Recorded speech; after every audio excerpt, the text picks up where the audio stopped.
So today kay ganahan man mukaon og mahablangka ang akong husband, so i-share na ako akong recipe sa mahablangka. So nag-prepare ko og cornstarch, coconut milk, cream corn, corn kernel, evaporada, syempre kondensada, refined sugar, measuring cup, mixing bowl. Dayon sa mixing bowl atong i-mix ang atong 2 cups of cornstarch, 2 cups of water. Then ato na siyang i-mix hangtod na matarong nato og combine ang ato ang cornstarch ug ang atong water. Then sa pan mao na siya kung lutuan. Inbutang ko og 4 cups na coconut milk, dayon 1 can na condensed milk, 1 can nga evaporada, then 1 can nga cream corn. Then ako na siyang i-mix, then add pud ko og sugar, mga 5 tablespoon lang. Dayon pagkahuman ako na siyang gitak-ang.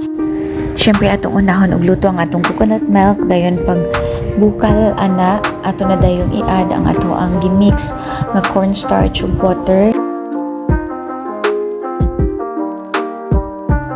Nya nagkahuman na mix sa cornstarch ug sa water, ato na dayon na siyang ukayon, wala na tay laing buhaton kundi mag-ukay na lang kita hangtod mausab ang consistency sa atong mixture. Dayon kinahanglan ang atong mixture dili kayo siya gahi ug dili po kay siya humo, kay kung gahi kay siya murag mahimong bato ang atong mahablangka, ug kung humo pud kay siya mahimong lugaw ang atong mahablangka. Kinahanglan kana ra yung enough ra kanang maglisod na ta ug ukay, pwede na nato na siyang haonon dayon i-serve. Nga basi matingala mo nganong lugaw pa man lagi na ang gikaon sa imong bana. Dili na siya lugaw, actually akong bana mas ganahan siya mo ka og mahablangka kanang wala pa jud na set, kanang init pa. So mao na iyang preference.